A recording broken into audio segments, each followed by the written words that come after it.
안녕하세요. 자영업을 하고 있는 40대 여성입니다. 어머니와 제가 일을 나가면 집에 혼자 남아 계신 아버지께서는 늘 심심해 하셨는데요. 사연 채널을 소개시켜드린 후부터는 심심하지 않다고 좋아하시네요. 더 이상 집에 혼자 있는 것이 싫지 않다면서요.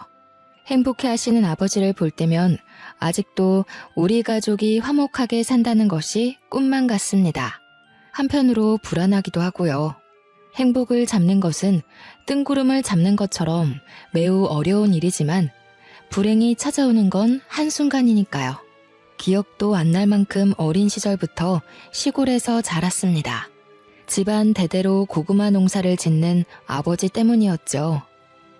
덕분에 한글을 떼기도 전 흙에서 꿈틀거리는 지렁이와 같이 놀기도 하고 아버지를 도와 고구마를 수확하는 것을 돕기도 했었어요. 아버지께서는 그런 저를 예뻐하셨고요. 아버지는 해가 뜨기도 전 제일 먼저 일어나 작업복을 입으시고 밭으로 향하셨어요. 아버지가 밭으로 출근을 하시면 어머니도 덩달아 바빠지셨습니다. 아버지와 인부들이 드실 새참을 만드셨거든요. 되면 어머니는 1시간 동안 만든 음식을 정성스레 보자기에 싸 아버지에게 전달해 주셨습니다. 그렇게 어머니가 주신 새참을 먹고 나면 아버지께서는 또 해가 저물 때까지 일을 하시고 제일 늦게 집으로 들어오셨고요. 하지만 가끔 아버지가 끝나는 시간과 학교가 끝나는 시간이 맞물리면 같이 집으로 올 때도 있었습니다. 어릴 때는 경운기를 끌고 오는 아버지를 보면 반가웠지만 교복을 입기 시작하면서부터는 그런 아버지가 창피하게 느껴질 뿐이었네요. 멀끔한 정장을 입고 승용차를 몰고 오는 친구들의 아버지와 달리 저희 아버지는 항상 허름한 작업복 차림에 흙으로 범벅이 된 경운기를 끌고 오셨으니까요. 할아버지 때부터 쓴 경운기는 느린 주제에 시끄러운 소리를 내었는데요. 그게 너무 창피하더군요. 주변 사람들이 모두 경운기를 타는 저 아버지를 보는 것 같은 기분도 들었습니다. 그래서 생각했어요. 차라리 고구마 농사가 망해서 아버지도 다른 친구들의 아버지처럼 양복을 입고 출근을 했으면 좋겠다고요. 사춘기 못된 반항이 뿐이었는데 하늘은 글쎄 제 소원을 냉큼 이뤄주시더군요. 여느 때와 같이 문을 열고 집으로 들어가는데 그날따라 집안 공기가 조금 이상했습니다. 아버지는 넋을 놓은 채 바닥에 앉아 계셨고 옆에 계신 어머니는 아예 절을 하듯 몸을 수그려 결혼을 잘못했다면서 가슴을 치고 계셨죠. 주변을 돌아보니 TV며 가구까지 보이는 가구에는 전부 다 빨간 딱지가 붙어 있었습니다. 4인용 의자가 놓인 식탁 앞에 서 있자 어머니가 한 말씀 거두셨고요. 정연아, 우리 이제 길거리에 나앉게 생겼다. 글쎄 잘난 네 아버지가 도박한 친구가 불쌍하다면서 냉큼 보증을 섰지 뭐냐. 그것도 자그마치 3억이나 되는 돈을. 돈 나올 구멍이라고는 그나마 네 할아버지가 물려준 밭에서 나오던 고구마밖에 없었는데 이제 우리는 뭘 먹고 사니? 원래도 마음씨 좋기로 마을에서 유명하던 아버지는 친구가 빚더미에 앉아 이혼 위기에 처하자 무척 안타까워하셨는데요. 빚보증은 절대로 서면 안 된다는 엄마의 말씀을 무시하고 홀랑 친구의 빚보증을 서주신 것이죠. 아버지는 무조건 친구를 믿었고요. 하지만 어머니의 예상처럼 아버지가 빚보증을 서자마자 아버지의 친구는 그대로 야반도주를 해버린 것이었죠. 그 후 아버지께서는 어떻게든 고구마 밭만은 지키려고 노력을 하셨어요. 하지만 3억이란 큰 돈을 구할 수 없었던 아버지께서는 어쩔 수 없이 할아버지 때부터 지켜온 고구마 농장이 다른 사람 손에 넘어가는 것을 보고만 있어야 했네요. 고구마 밭을 날린 후 시리에 빠진 아버지께서는 밥도 안 먹고 매일 술로만 연명하면서 사셨어요. 학교가 끝난 후 집에 가보면 거실에는 언제나 초록색 소주병이 굴러다녔습니다. 그 옆으로는 얼굴이 벌개진 아버지께서 술에 취해 주무시고 계셨죠. 어머니는 술독에 빠진 아버지를 대신해 다른 농장의 인부로 일하며 생활비를 버셨어요. 하지만 그마저도 오래 가지는 못했고요. 아버지의 반대가 심했거든요. 신랑은 하나밖에 없던 땅 날려서 맨날 잠도 제대로 못 자고 있는데 아내라는 인간은 다른 집 농사를 도와주면서 돈을 벌어? 당신 지금 나 무시하는 거야? 돈도 못 벌고 친구한테 땅이나 날린 등신 같은 놈이라서 무시하는 거냐고. 그게 아니면 당신이 어떻게 연말 김씨 농장에 가서 일을 할 수가 있어? 왜? 김씨 농장 고추가 풍년이라 삭값도 많이 받았다던데. 밭도 날리고 돈도 못 버는 신랑 버리고 김씨네로 재혼이라도 하려고? 왜? 많고 많은 일 중에서 김씨 농장 고추나 따나 했더니 속셈이 따로 있었던 거야. 늙은 영감탱이랑 재혼할 바에는 젊고 돈도 많은 김씨한테 가기로 마음먹은 거지. 왜? 내가 당신 마음을 꿰뚫어서 할 말이 없나 보지? 정 김씨랑 합치고 싶으면 내 밭이나 찾아놓고 가. 나는 뭐 좋아서 땡볕에서 하루 왼종일 고추나 따는 줄 알아? 다른 남자 밑에서 일하는 게 싫으면 당신이 나가서 돈이라도 벌어오던가. 친구한테는 3억도 빌려줄 만큼 마음 넓으신 분이 돈도 못 버는 남편 덕분에 피부가 까매지도록 일한 아내한테는 왜 이렇게 야박하나 몰라? 바다 같은 마음은 다 친구한테 퍼나르고 남은 건 빚밖에 없는 양반이 뭘 믿고 이렇게 떳떳한지. 나였으면 창피해서라도 열심히 일할 텐데 당신 같은 남자랑 사는 내 인생이 불쌍해. 뭐야? 이 여편 내가 누구 덕분에 이날 이때까지 편하게 산 줄도 모르고. 편하게 살아? 누가? 내가? 잠도 못 자고 손가락이 구부러지도록 새벽부터 일어나서 음식 싸는 게 호강하고 산 거냐? 어머니와 아버지는 하루가 다르게 싸움을 하셨습니다. 몸싸움을 하지는 않았지만 어머니와 아버지의 사이는 급격하게 나빠졌어요. 몇 날 며칠을 싸우던 아버지가 먼저 어머니에게 제안을 하셨고요. 서울에 가자고 말이에요. 어머니 또한 아버지와 싸울 바에는 같이 서울로 올라가서 사는 게 낫다고 판단하셨죠. 시골집을 판 돈이면 제법 괜찮은 집에 살 수 있을 거라고 생각을 했습니다. 하지만 서울의 집값은 생각처럼 호락호락하지가 않더군요. 제일 싼 모텔방에 지내며 괜찮은 집이 있나 찾아보았지만 저희가 가진 예산으로는 역부족이었어요. 결국 반지하 방으로 들어갔고요. 서울로 올라온 후 아버지는 삼시세끼 마시던 술도 끊고 열심히 살려고 했습니다. 일자리도 열심히 구하셨죠. 하지만 농사 말고 할 줄 아는 게 없었던 아버지가 일자리를 구하는 건 어려운 일이었네요. 할 줄 아는 것이 없던 아버지는 일용직 노동자로 일을 하러 가셨는데요. 그날 일이 있은 후 아버지가 일자리를 구하는 일은 없었습니다. 아버지는 공사 현상에서 불구가 되셨거든요. 공사 현상에서 떨어진 콘크리트를 허리에 정통으로 맞으신 아버지는 손 쓸 틈도 없이 불구 판정을 받으셨어요. 회사에서는 과실을 인정하며 치료비와 보상금을 주었지만 저희 가족은 한숨만 쉴 뿐이었네요. 회사에서 지급한 금액이 아버지의 인생을 책임질 만큼 큰 금액은 아닌 거잖아요. 아버지가 경제활동을 할 수 없게 된 후 어머니와 집안의 생계 유지는 어머니와 저의 몫이 되었어요. 하지만 어머니는 불구가 된 아버지를 돌봐드려야 했기에 어쩔 수 없이 저는 집안의 가장이 되어야 했습니다. 대학교를 가고 싶었지만 다른 선택지가 없었어요.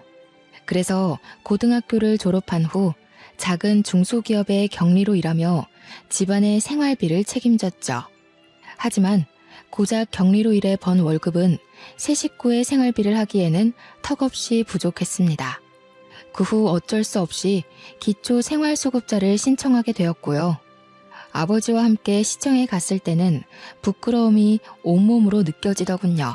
마치 경운기를 타고 집으로 돌아가던 고등학교 생활이 생각날 정도로요. 시청 안의 모든 공무원이 저희 부녀를 쳐다보는 것 같은 착각이 들었는데요. 담당 공무원은 가난은 부끄러운 것이 아니니 너무 고개 숙이지 않아도 된다고 말을 해주었습니다. 그러면서 알면서도 자존심 때문에 지원받아야 하는 것을 놓치는 게 오히려 더 바보 같은 것이라고 설명해 주었어요. 그 말을 듣자 참 안심이 되었죠. 그 후에도 몇 번 더 시청을 찾아갔는데요. 그럴 때마다 담당 공무원은 친절하게 응대해주며 말동무가 되어주었네요. 그렇게 시청에서 공무원과 만났던 우연은 길게 이어져 담당 공무원과 저는 부부의 인연을 맺게 되었습니다. 처음 만날 때만 해도 기초 수급자라는 것이 걸려 밀어내려고 했지만 남편은 그런 것까지 보듬어 줄 아는 따뜻한 사람이었어요. 끝없이 이해해주고 배려해주는 남편 덕분에 무사히 상견례까지 올 수 있게 된 것이었죠. 하지만 시어머니는 남편과는 영 딴판인 분이셨죠. 시골에서 복숭아 농사를 짓고 있다던 시어머니는 휠체어를 탄 아버지를 보자 눈살부터 찌푸리셨고요. 나도 우리 애를 부잣집 도련님처럼 키운 건 아니라 별 기대는 안 했지만 그래도 불구인 장인어른은 좀 심하지 않나요? 몸이 그래서 일 나가기는커녕 똥오줌도 제대로 못 가릴 것 같구만. 너는 하필 데려와도 저런 덜 떨어진 걸 데리고 와서는 시청에서 같이 일하는 공무원들만 추려도 이보다는 낫겠다. 제가 묻는 말이 기분 나쁠 수도 있지만 그래도 이해해 주셨으면 좋겠습니다. 결혼은 일생에 한 번뿐인 중요한 행사인데 남의 집 마당 뼈다귀 주워 먹던 사람과 결혼시키는 건 아무리 그래도 조금 그렇잖아요. 딸 가진 입장에서 제 마음 이해하시죠? 다리가 저러니 일은 못할 테고 생활비며 돈은 어디서 구해오시나요? 기초수급자는 아닐 거 아니에요. 기초수급자라는 말을 듣자 숨이 콱 막혀왔어요. 어머니와 아버지도 같은 마음이셨는지 시어머니의 물음에 제대로 대답하지 못하셨고요. 그러자 젓가락으로 삼계탕의 날개 부분을 휘젓던 시어머니께서는 저희 가족이 있는 방향으로 젓가락을 던지시더군요. 젓가락이 떨어지며 삼계탕 국물이 얼굴 위로 몇 방울 튀겼지만 그 자리에서 얼굴을 닦을 수도 없었습니다. 이미 화가 잔뜩 난 시어머니께서는 씩씩거리면서 자리에서 일어나셨으니까요. 시어머니는 당장 가방을 챙기더니 급기야 남편을 일으키려 하기까지 했죠. 나는 너 이런 집안에 장가 보낼 생각 없으니까 당장 일어나라. 아무리 결혼할 여자가 없다고 해도 그렇지 어디 데리고 올 여자가 없어서 불구의 기초수급자이기까지 한 집안 여자를 데려와. 그렇게 고르라고 해도 못 고르겠다. 어쩜 꾸질꾸질해도 이렇게 삼박자라 잘 맞아 떨어지는 집 애를 데리고 오다니. 차라리 머리를 깎여서 저를 보내고 말지. 어디 이런 근본도 없는 상놈의 집이랑 사돈을 맺자고 하는지. 그쪽도 그러시는 거 아니죠. 딸내미가 아무 생각 없이 멀쩡한 남의 집 아들이랑 결혼을 한다고 했으면 말려야 되는 거 아닙니까? 기초수급자가 뭐 그리 잘난 게 있다고 뻔뻔하게 휠체어까지 밀고 들어옵니까? 왜요? 우리 아들 데려다가 그쪽 남편 똥오줌 가리는 머슴으로 들이려고요? 창피하게 진짜 왜 그래? 장인어른이랑 장모님 기초수급자이긴 해도 얼마나 열심히 살려고 노력하는 분들인데 장모님은 청소부 일하시면서 돈 버시고 아버님은 집에서 일거리 찾으신다고. 아이고 그래. 남의 변기 닦고 집에서 궁상 떤 돈으로 서울에 집 한 채 뚝딱 살 수 있겠다. 이 멍청한 자식아. 너 저 집에 장가 가면 그대로 노예되는 거야. 없는 집에서 돈도 못 받고 장인어른 똥수발이나 하고 네가 하는 게 염전 노예랑 다를 게 뭐냐? 그깟 사랑? 지금이야 눈 뒤집혀서 다 감당할 수 있다고 해도 그게 몇 년이나 갈 것 같냐? 사랑 그거 잠깐이야. 서울 깍쟁이로 한평생 살아오던 나는 왜 지금 시골 촌구석에서 복숭아 농사나 짓고 있는데?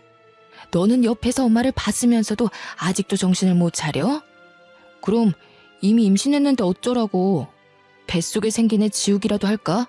여자한테 잡혀 사는 호구가 어디 있나 했더니 그게 내 아들이었어. 정신 차려 이거사.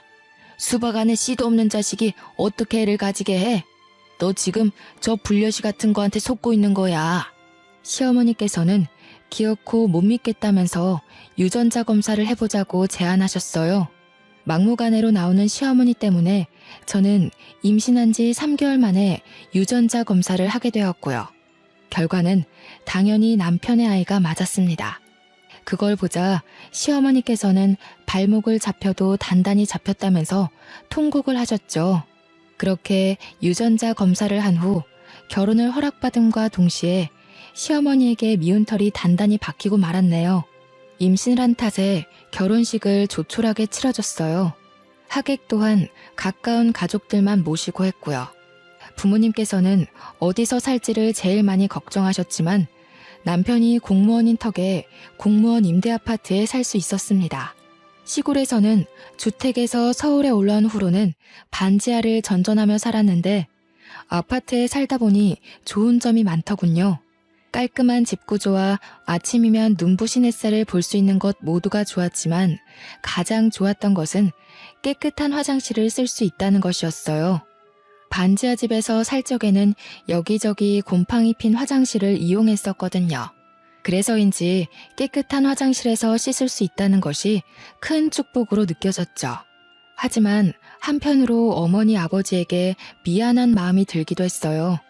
어찌되었던 어머니 아버지는 아직까지도 대낮에 햇빛조차 간신히 들어오는 반지하 방에서 살고 계시는 거잖아요.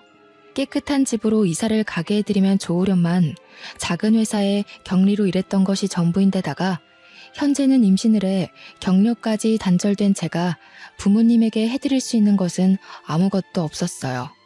그 사실에 가슴이 미어져 왔고요. 죄책감을 가지던 중 시어머니께서 서울로 올라오셨는데요. 시어머니께서는 문을 열어드리자마자 집안 곳곳을 돌아보시며 물티슈로 창틀이며 침대 밑 같은 곳을 닦아보셨어요.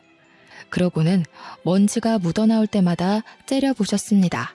사람 사는 집에 이렇게 먼지가 많이 나올 건 또 뭐냐? 너 지금까지 우리 아들한테 이런 먼지 나부랭이 먹이면서 살았던 거냐? 사람이 자기 부족한 걸 알면 노력이라도 해야지. 너는 어떻게 돼 내가 시집 올 때 빈몸으로 낼름 우리 아들한테 시집 와놓고서는 노력할 생각을 안 하냐? 이래서 집안 환경이 중요한 건데 자기가 돈 벌 생각도 안 하고 남의 피땀 흘려 세금이나 축내는 부모 밑에서 컸으니 어디 남의 등골 빼먹는 거 말고 또 뭘 배웠겠냐? 제가 요즘 입덧이 심해서 누워만 있었더니 죄송해요.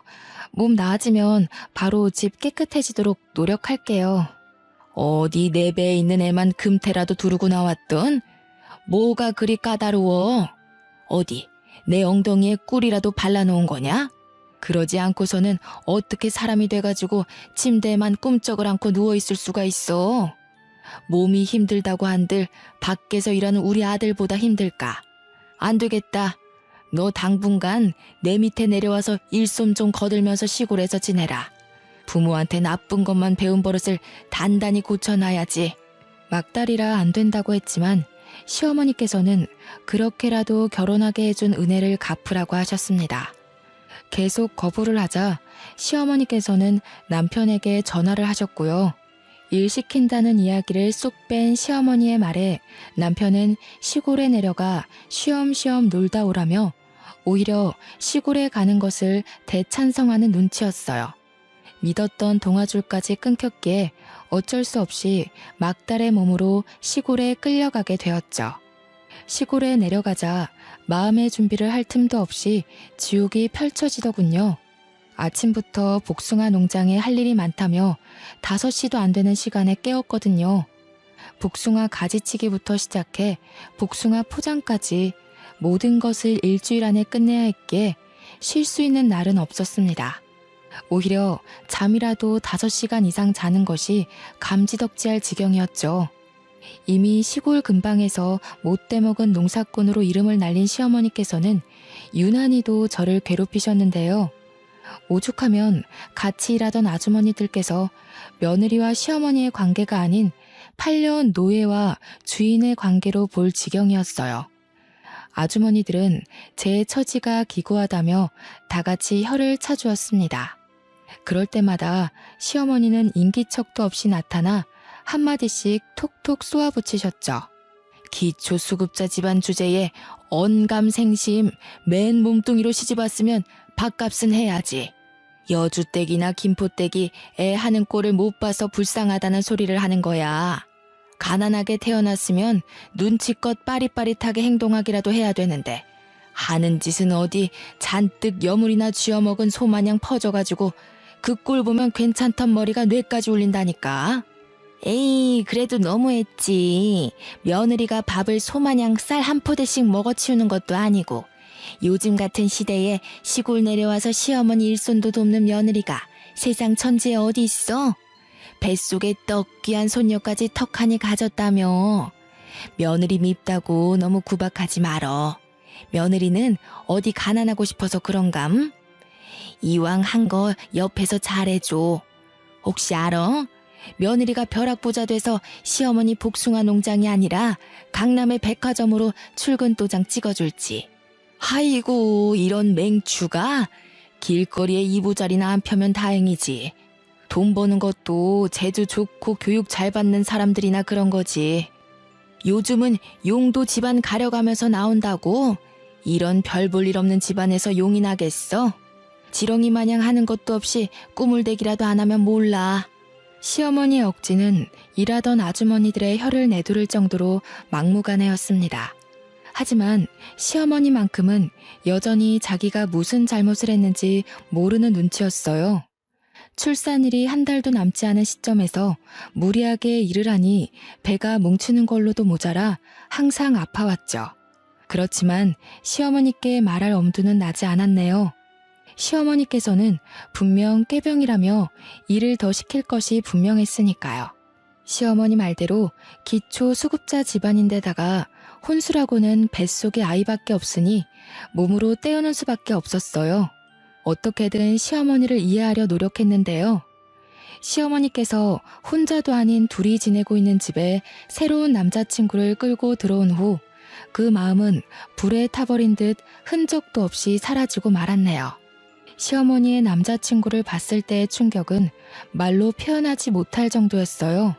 아버지의 돈을 떼먹고 도망가버린 아버지의 친구였거든요. 아저씨를 본 순간 갈비 양념을 묻히던 손으로 다짜고짜 멱살부터 잡았습니다. 왜 우리 아버지의 돈을 뜯어먹고 도망갔냐면서요. 그러자 당황한 아저씨는 시어머니만 쳐다볼 뿐이었어요. 뒤에 있던 시어머니는 당장 떨어지라며 머리채를 잡았죠. 어디 건방지게 시아버지 될 사람의 멱살을 함부로 잡냐면서요. 자초지종을 이야기하자 시어머니께서는 오히려 아저씨의 편을 드셨어요. 저희 가족이 남의 세금이나 파먹는 기초수급자가 된 건 다 저 아저씨 때문이라고요. 그런데도 어떻게 제 편을 들어주기는커녕 아저씨 편을 들 수가 있으세요? 아저씨만 아니었으면 저희 가족 서울로 올라올 일도 없었고 저희 아버지 허리 다쳐서 불구되실 일도 없었어요. 그게 왜 이 사람 탓이냐? 따지고 보면 네 부모가 멍청하게 털컥 보증부터 선 잘못이지. 사기도 멍청한 놈들이나 당하는 거야. 지혜비가 배운 것 없이 멍청한 짓 한 걸 엉뚱한 사람한테 씌우고 있구나. 시어머니께서는 저희 부모님이 멍청해서 당한 거라며 오히려 아저씨 편을 드시더군요. 아저씨 또한 시어머니의 태도에 힘을 얻어서인지 궁금하지도 않은 변명을 터진 입으로 줄줄이 말했고요. 사람이 너무 어이가 없으면 실수부터 터진다고 했던가요? 시어머니 아저씨의 뻔뻔한 태도를 보자 헛웃음이 터져 나왔습니다. 그 모습을 지켜보던 시어머니께서는 드디어 실성을 했다면서 혀를 차셨고요. 시어머니와 아저씨를 노려보고 있는데 갑자기 살살 아랫배가 아파왔어요. 꾀병을 부린다는 시어머니의 말을 들으니 때에 맞춰 양수가 터졌죠. 어쩔 수 없이 집안을 망하게 한 원수를 눈앞에 둔 채 병원에 실려가게 되었네요. 자궁문이 열리지 않은 탓에 제왕절개로 아이를 낳을 수밖에 없었습니다. 남편은 딸을 낳았다는 말에 서울에서부터 한 걸음에 달려왔죠. 남편은 눈도 제대로 뜨지 못한 딸을 안으며 너무 예쁘다며 시어머니에게 넘겨주려 했지만 시어머니는 정색하며 아들을 밀어냈어요. 고추도 안 달고 나온 거 뭐가 예쁘다고 안아보냐? 애는 자연분만 해야 머리도 똑똑하고 잘 산다고 하던데 하필 처대를 제왕절개로 낳을 건 뭔지. 에휴, 보나마나 지혜미 닮아서 멍청하기만 하겠지. 예, 너는 살림 미천 낳아놨으니 몸조리 다 하면 아들이나 하나 더 낳아라. 쓰레기장에서 주워왔어도 저도 암탉이라고 애는 낳을 수 있으니 아들도 금방 낳겠지. 너도 바보처럼 자꾸 애한테 정주지 말고. 손자놈 태어나면 질투할 게 뻔한데 벌써부터 오냐오냐 하면서 버릇 나쁘게 길들이지 말어라. 시어머니는 딸아이가 꼴도 보기 싫다는 듯 굴었지만 남편은 그저 자기 자식이 태어났다는 것만으로도 좋다며 해벌쭉 웃음을 지었어요. 그 모습을 본 시어머니는 한숨을 푹푹 내쉬었고요. 그러고는 남편에게 몇 푼 되지도 않는 공무원 생활을 때려치고 시골로 내려와 같이 복숭아 농사나 짓자 하더군요. 반대했지만 민원인으로 스트레스를 받던 남편은 시어머니의 제안을 수락했습니다. 청청병력 같은 소식이었어요. 아이만 낳으면 서울로 돌아갈 수 있다는 생각 하나로 이악 물고 버텼는데 이 지옥 같은 곳에서 계속 살아야 되는 거잖아요. 딸아이와 함께 서울로 올라온 후 남편을 설득하기 위해 노력했죠. 하지만 남편은 집에서 신랑이 벌어다주는 돈으로 편하게 사는 사람은 자기 마음을 이해하지 못한다면서 오히려 타박을 하였네요. 그러면서 자기는 기초생활수급자인 부모님을 둔 것도 이해해 주었으니 이 정도는 그냥 덮고 넘어가자고 했고요. 시골에서 내려온 후로는 시어머니 댁에서 살게 되었습니다. 남편은 공무원 옷을 벗고 난 후 밀린 잠을 다 자는 듯 12시가 넘어서야 간신히 일어나 점심을 먹었어요. 남편의 수면 시간은 서울에 살 때보다 늘어났지만 저는 그 반대였네요. 아이에게 모유를 먹이고 아침 준비를 하고 농사일을 거두려면 6시에 일어나는 것도 벅찼거든요. 한숨도 자지 못하는 것도 꼭두 새벽부터 일을 하는 것도 모두 다 힘들었지만 정말 힘든 것은 따로 있었어요. 아버지를 기초수급자로도 모자라 불구로 만들어버린 아저씨와 같이 사는 일 말이에요. 시어머니께서는 아예 아저씨와 결혼이라도 할 것처럼 굴며 얼마 전부터는 살림까지 합치셨죠. 처음에는 미안한 기색을 보이며 설거지라도 하려던 아저씨는 어느 순간부터 시아버지 노릇을 하며 여기저기 부려먹었습니다.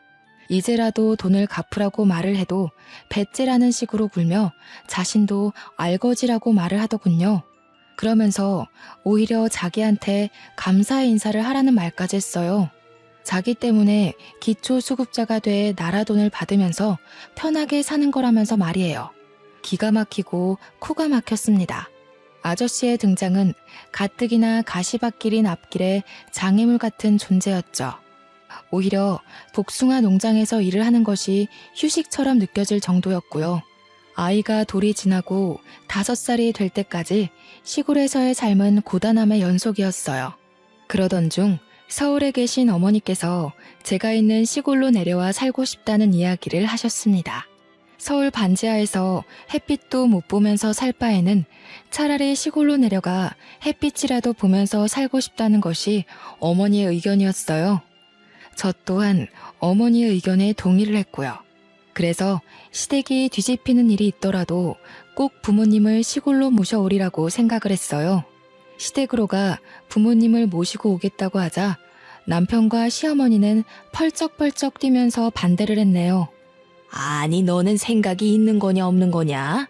지금도 일손이 없어서 죽겠는데 몸뚱이도 성치 않은 내 부모 내려와 봐라. 우리 농장 일은 누가 하나?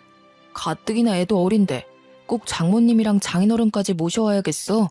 두 분이 여기 오시겠다는 이유가 뭔데? 당신들 서울에서 적적하게 살기 싫으니까 내려오겠다는 거잖아. 당신은 꼭 괜히 일을 버려서 사람을 귀찮게 만들어야겠어? 저요. 그동안 걸핏하면 기초수급자라고 걸고 넘어지는 소리 듣고 싶지 않아서 이악 물고 새끼 꼬박꼬박 차려드리면서 농사일까지 했어요. 이 정도 노력했으면 그동안 부족한 며느리로서 할 만큼 한 거 아닌가요? 그래서 앞으로는 착한 며느리 안 하고 착한 딸 하려고요. 기초수급자 집이라고 눈치 보면서 부모님한테 제대로 못 해드렸는데 저희 부모님이 얼만큼 더 살 줄 알고요.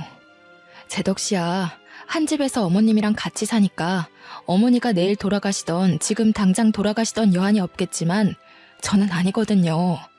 저희 제 효도도 못 받고 내일 당장 돌아가시면 그건 어떻게 보상해 주실 건데요?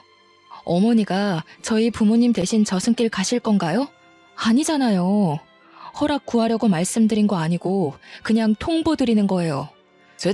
저런 못 배워먹은 게 어디서 목소리를 높여? 시어머니께서는 부모님을 모시고 온다는 소리에 개거품을 물면서 반대를 했어요. 남편 또한 사람이 왜 이렇게 이기적이냐면서 뭐라고 했고요. 아저씨가 본처에게 돌아간 후 극도로 예민해진 시어머니께서는 대놓고 괴롭히면서 부모님이 내려오는 것을 반대했지만 이번만큼은 양보할 수 없었기에 계속 밀어붙였죠. 괜찮은 집이 없으면 어떡할까 걱정을 했지만 시댁과 멀지 않은 곳에 괜찮은 매물이 생겨 부모님을 그 집으로 모시기로 결정을 했죠. 죽어도 차를 빌려줄 수 없다는 남편 때문에 렌트를 해야 했지만 그 정도는 일도 아니었어요. 드디어 부모님을 괜찮은 집에 모실 수 있다는 사실 하나로도 가슴이 벅찼으니까요. 시골로 이사를 온 후 아버지는 매일 4시간씩 나라에서 지원해주는 간병인 혜택을 받을 수 있었습니다. 덕분에 어머니께서도 일자리를 구할 수 있게 되었고요. 어머니가 우연히 일자리를 찾는 것을 알게 된 시어머니께서는 친정어머니를 자기 복숭아 농장에서 일을 하라고 권유를 했어요. 시어머니의 성정을 잘 알기에 당연히 거절을 했죠. 그러자 시어머니께서는 나이도 많은 어머니를 누가 써주겠냐면서 농장에 와서 복숭아 포장이나 하시라고 했습니다. 친정어머니를 시어머니 밑에서 절대 일하게 하고 싶지 않았지만 나이가 많은 친정어머니가 일자리를 찾는 것은 쉬운 일이 아니었어요. 어쩔 수 없이 친정어머니는 시어머니의 농장에서 일을 하게 되었고요. 하지만 시어머니께서는 웬일로 친정어머니에게 삭값도 잘 쳐주시고 인격적으로 대해주기까지 하시더군요. 드디어 시어머니가 변했구나라고 생각했지만 그건 큰 오산이었네요. 시어머니께서는 어머니에게 두둑한 품값을 주는 대신 저의 품값은 아예 주지를 않으셨거든요. 시어머니를 보면서 느낄 수 있었습니다. 사람은 쉽게 변하지 않는다는 것을요. 그렇게 일을 하던 중 버려지는 복숭아들이 신경 쓰이더군요. 상했거나 골맞으면 모르겠지만 복숭아들은 단지 모양이 못났다는 이유로 버려졌으니까요. 그래서 아무 이유 없이 버려지는 복숭아들로 잼을 만들기로 결심을 했네요. 처음에는 재미삼아 만들기 시작해 같이 일하던 아주머니들에게 나눠드렸죠. 복숭아 잼을 드신 아주머니들께서 맛이 일품이라며 칭찬을 해주셨고요. 그 말을 들으니 힘이 저절로 났습니다. 제가 나서서 한 일에 사람들이 긍정적인 호응을 하는 것은 처음이었습니다. 그래서 인터넷으로 복숭아 잼을 팔기 시작했어요. 한 달 정도는 하루에 한두 개만 팔아도 다행이다라고 생각할 정도였지만 입소문을 타서인지 2달이 넘어간 후부터는 도저히 혼자서 감당할 수 없을 정도로 잼은 불티나게 팔려나갔죠. 수입이 괜찮아지자 제대로 해보고 싶다는 욕심도 났고요. 그래서 남편에게 같이 복숭아 잼을 만들어 팔자고 제안을 한 것이었죠. 하지만 남편은 대학도 안 나온 주제에 괜히 일 버리지 말라며 비웃을 뿐이었어요. 시어머니 또한 쓸데없는 짓 할 시간 있으면 당장 농장 일이나 더 하라고 했죠. 사정이 이렇다 보니 복숭아 잼을 파는 것은 그만두어야 했습니다. 하지만 아쉬워할 새도 없었네요. 그나마 건강하시던 어머니마저 쓰러지셨거든요. 복숭아 포장을 하다가 갑자기 쓰러진 어머니는 병원에 누워 계셨는데요. 의사가 말하길 어머니는 뇌졸중으로 쓰러지신 거라고 해요. 깜짝 놀라하니 의사는 아직 초기이니 병원에 잘 다니고 약만 꾸준히 잘 챙겨 먹으면 괜찮아질 거라 했어요. 괜찮다는 한마디에 금세 눈물이 핑 돌더군요. 깨어난 어머니께서는 별거 아닌 일로 호들갑 떨지 말고 시어머니에게나 잘하라고 말을 했죠. 하지만 몸도 성치 않은 어머니가 병원에 혼자 다닌다는 것은 말이 되지 않았어요. 그래서 같이 병원에 다니자고 약속을 받아낸 후 어머니를 집에 모셔다 드렸고요. 12시 넘어 들어가자 현관문 앞에서는 도끼 눈을 한 시어머니와 남편이 서 있었습니다. 시어머니께서는 바람이라도 난 거냐면서 추궁을 하셨어요. 남편은 여자가 일찍 집에 들어와 집안일을 해야지 어디를 싸돌아다니냐고 화를 냈고요. 시어머니와 남편 모두 오해를 하는 것 같아 병원에서 있었던 일을 말했어요. 그런데 걱정할 거라는 예상과는 다르게 시어머니께서는 등짝까지 때리며 뒷목을 잡으셨죠. 아니 그럼 네 엄마가 뇌졸중이라는 말이냐? 세상에 재수가 없어도 유분수지. 제일 바쁜 날에 이게 무슨 일이람? 그래서 너는 멍청하게 계속 병원에 앉아 있었고 못 사는 집에서 시집을 왔으면 보잘것없는 지엠이 버릴 줄도 알아야지. 멍청하기가 아주 이루 말할 수가 없구나. 너 없으면 농장 일이며 집안 일이며 할 사람 없는 거 뻔히 알면서 그걸 알고도 편하게 누워있는 애미 옆에 있다가 와? 그럴 거면 시집을 오지 말고 아파서 갤갤거리는 네 부모 시다 노릇이나 하면서 살았어야지. 너 때문에 여기 피해자가 몇 명이냐? 진짜 너무하세요. 다른 것도 아니고 저희 엄마 아파서 병원 다녀온 건데 그게 그렇게 고가우세요? 아니면 돈도 안 주고 편하게 부려먹던 노예가 도망가서 화가 나신 거예요? 돈도 벌 만큼 버시면서 그렇게 야박하게 나오는 거 아니에요. 어떻게 다른 사람도 아니고 친정 엄마가 아픈데 버리고 오라고 말을 할 수가 있으세요? 그럼 만약에 어머니 아프면 저 사람한테도 어머니 버리고 오라고 말하면 되는 건가요? 돈 쓰는 게 그렇게 아까우시면 괜한 사람 잡지 마시고 집에서 놀고 먹는 거밖에 할 줄 모르는 아들한테 일을 시키세요. 시어머니는 기가 차다는 듯이 헛웃음을 지을 뿐이었어요.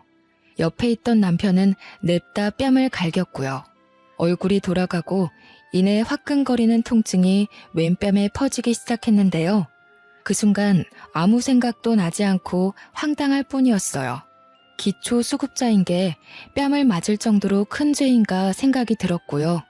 당신 이렇게 되바라지고 지멋대로인 여자인 줄 알았으면 애초에 결혼도 안 했어. 없이 살아서 조금만 구슬려서 옆에 끼고 있으면 편하게 살 줄 알았는데 어디 할 말이 없어서 하늘 같은 남편한테 돈을 벌어오라고 해? 잘못했다고 싹싹 빌어도 모자랄 판에. 장모님이 그렇게 모시고 싶으면 지금 당장 나가. 나도 당신 아니면 예쁘고 좋은 여자 만나서 새 출발할 수 있으니까. 세상에 예쁘고 착한 여자가 미쳤다고 당신 같은 백수에다가 배 나온 아저씨랑 사냐? 하늘도 하늘 나름이어야 대접을 해주지. 하늘에서 맨날 똥덩어리만 떨어지는데 어떻게 귀하게 대접해주냐?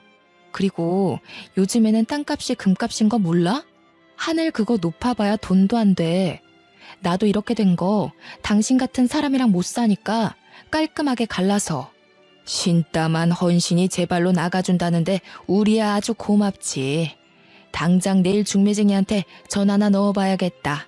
우리 아들 곧 혼자 된다고. 혹시나 해서 말하는데 나갈 거면 저 짐덩어리도 같이 데리고 가라. 우리 아들 새장가 갈 때 방해될 수도 있으니까. 시어머니는 딸아이를 가리켰습니다. 오히려 감사했죠. 자기 아들 핏줄이라며 절대 안 내줄 줄 알았는데 딸아이를 그냥 넘겨주다녀. 다음날 친정 부모님 댁에서 눈을 뜨자 홀가분함이 제일 먼저 느껴졌습니다. 더 이상 꼭두 새벽에 일어나 남이 먹을 밥을 하지 않아도 되는 거잖아요. 이혼을 하면 이제 남아도는 것은 시간이었기에 다시 복숭아잼을 만들어 팔기로 마음을 먹었는데요. 메일을 확인하니 어떤 사람에게 연락이 왔더군요. 자신의 농장에서 나는 복숭아로 잼을 만들면 안 되냐면서요. 좋은 기회였기에 당연히 승낙을 했죠. 그런데 알고 보니 그 농사꾼의 정체는 시어머니가 그렇게 싫어하던 앞마을 복숭아 아줌마였습니다. 복숭아 아줌마는 저를 보자 시어머니가 있는데 괜찮냐고 되물었지만 이혼할 사이니 괜찮다고 대답을 한 후 아줌마의 제안을 흔쾌히 받아들였죠. 남편과는 협의 이혼을 하기로 결정을 했습니다. 딸아이가 있었기에 3개월이란 이혼 숙려 기간이 있었는데요. 마음 같아서는 숙려 기간이고 뭐고 당장 갈라서고 싶은 마음이 굴뚝 같았죠. 하루라도 빨리 징글맞은 시댁과 남이 되고 싶었으니까요. 남편은 그 후 마을에서 제멋대로 여자를 만나며 돌아다녔어요. 꼭 보여주기라도 하듯이 여자를 데리고 올 때면 친정 부모님 집 앞으로 지나갔고요. 정말 유치하기 짝이 없었습니다. 홀로 서기를 시작한 후 경제적인 것이 가장 걱정이 되었지만 오히려 시댁에 있을 때보다 지갑이 무거워졌어요. 암말 아줌마의 복숭아는 크기도 큰데다가 당도도 높아 잼을 만들었을 때 사람들의 만족도가 높았거든요. 맛있게 만들어진 잼은 급격히 상승하는 수입으로 연관이 되었고요. 그러던 중 다둥이 아이를 키우고 있는 유명 연예인이 복숭아 잼을 극찬해준 덕분에 한 달도 안 되는 사이 판매량은 껑충 뛰어버렸죠. 한평생 만져보지 못한 돈이 한순간에 꽂히자 무서웠지만 또 그만큼 뿌듯했네요. 내 힘으로 돈을 번다는 건 이런 느낌이구나 생각이 들었죠. 통장에 돈이 모이자 다시 한번 서울로 이사를 가야겠다고 생각했습니다. 사업을 위해서도 딸아이와 부모님을 위해서도 그게 좋은 것 같았어요. 부모님에게 상황을 말하자 흔쾌히 허락을 해주셨죠. 그렇게 저희 가족은 서울의 신축 빌라로 이사를 오게 되었네요. 서울에 간 후부터는 좋은 일만 일어났어요. 꾸준히 병원을 다닌 어머니의 건강은 금세 괜찮아지셨고 복숭아잼 또한 찾는 사람이 더욱더 늘어났거든요. 덕분에 예전에는 쳐다도 못 보던 외제차를 살 능력까지 되었죠. 그렇게 남편과 남이 될 날이 다가왔어요. 저는 우리 가족을 얕잡아 보던 시어머니와 남편의 코를 도려내기 위해 백화점을 돌며 무리의 쇼핑을 했고요. 한껏 치장한 채 법원에 나가자 시어머니와 남편의 입은 떡 벌어졌어요. 금세라도 벌어진 입에 발끝에 닿을 정도였죠. 드디어 세상이 미쳐 돌아가는구나. 기초수급자 주제에 부끄러운 줄도 모르고 남의 세금으로 저렇게 돈지랄이나 하고 말이야. 저런 것도 인간이라고 그동안 내가 세금을 내다니. 신고를 하던 배 아파 응급실에 하던 알아서 하세요. 어차피 이제는 남남이잖아요. 그리고 이제야 드리는 말씀인데 어머니 돈도 있으시면서 옷 입는 스타일이 너무 촌스러우세요. 오죽하면 처음 보는 사람도 농사하는 사람이냐고 말했겠어요. 어머니가 시골 촌뜨기 출신인 건 알지만 여기는 서울인데 그래도 최소한 격식 있는 복장을 입으셔야죠. 지금 입은 꼴은 당장 밭으로 달려나가 소 곱비나 잡게 생기셨잖아요. 뭐야? 너 나랑 아예 안 보고 살겠다고 막말을 하는구나. 네가 이러고도 가만히 있을 것 같아? 너 같은 년 신고해서 거리에 나앉게 하고 말 거야. 네, 어머니 마음대로 하세요. 알아서 잘 살 테니까. 시어머니는 삿대질을 하면서 머리를 잡아뜯을 기세로 달려들었어요. 남편은 그런 시어머니를 말리며 말을 가려 하라며 호통을 쳤고요. 상대할 가치도 없어 무시하는데 타이밍 좋게 어머니가 외제차를 끌고 등장하셨습니다. 부잣집 사모님같이 꾸민 어머니의 모습을 본 시어머니는 너무 놀라 뒤로 자빠지셨고요. 거지 주제에 무슨 돈이 있어서 저런 비싼 차를 산 거야? 너 이제 하다하다 도둑질까지 하는 거냐? 아범아, 당장 경찰서에 전화부터 넣어라. 남이 낸 세금으로 호강하던 기초수급자들이 이제 도둑질까지 한다고. 저런 것들은 깜빵에 쳐넣어야 되는 거야. 그래, 분수에 맞지도 않는 비싼 옷 입을 때부터 알아봤어야 하는 건데 내가 이럴 줄 알았지. 남의 돈에 손 뻗을 생각까지 하고 돈독에 아주 발끝까지 뻗쳤구나. 거지가 돈 욕심내면 어떻게 되는지 톡톡히 알려줘야지. 우리 딸이 돈 벌어서 산 건데 무슨 문제 있소? 그러게, 사돈도 우리 딸내미가 같이 잼 만들자고 했을 때 동참을 하셨어야죠. 괜한 사람 누명 씌워서 가뜩이나 일 많은 경찰들 피곤하게 하지 말고 그냥 가던 길 마저 가세요. 복숭아잼 이야기를 듣자 시어머니 안색은 한순간에 퍼렇게 질리셨어요. 충격이 어찌나 크셨는지 112가 찍힌 핸드폰까지 바닥에 떨구셨고요. 그러더니 시어머니께서는 이렇게 외치셨습니다. 이 이혼은 무효야. 그동안 내가 너를 얼마나 많이 도와줬는데 뼈 빠지게 고생한 시애미를 모른 척해? 뼈가 삭으셨으면 가서 사골국이나 푹 삶아 드세요. 괜히 헛소리나 찍찍하지 마시고. 이제 치매까지 오신 거 아니에요? 고생은 제가 다 했는데 왜 생색은 어머니가 내세요? 그 닭부리 같은 입으로 쪼던 것도 도와준 거라고 생각하시는 거예요? 마음 같아서는 가사노동한 것까지 물어서 위자료 청구하고 싶지만 그래도 가치 산정을 생각해서 참는 거예요. 고마운 줄이나 아세요. 옷을 탁탁 털고 어머니가 몰고 온 외제차에 올라타자 온몸으로 통쾌함이 느껴졌습니다. 드디어 기초 수급자라고 무시하던 시어머니와 남편에게 제대로 복수를 해준 것이잖아요. 그 후 남편은 몇 번이나 전화해 재결합을 하자고 요구를 했어요. 딸아이를 생각해 부부의 인연을 이어가자면서요. 알고 보니 남편은 사업을 한다고 설치며 시어머니 농장의 절반을 홀랑 팔았던 것이었죠. 하지만 끈기도 없고 게으른 남편이 사업을 해 잘 된다는 건 말이 안 되는 일이었죠. 시어머니 또한 남편과 합세하여 은혜도 모른다며 욕설을 퍼부었는데요. 그냥 두 모자를 차단했네요. 현재 저는 개인 사무실과 작은 공장을 가질 정도로 잘 나가고 있답니다. 깨끗한 집으로 퇴근 후 가족들과 즐거운 시간을 보내고 있고요. 혼자서 돈을 벌어보니 알겠더군요. 세상에 돈이 전부는 아니지만 나를 지키고 더 나아가 소중한 사람을 지키기 위해서는 꼭 돈이 필요하다는 걸요. 현재 시댁에 대한 스트레스를 받는 분들이 계시다면 꼭 자기 힘을 돈부터 벌어보셨으면 좋겠습니다. 경제적 독립을 해야 내 목소리를 낼 수 있는 힘이 생기는 법이거든요. 아무튼 저의 긴 사연 들어주신 여러분 감사합니다.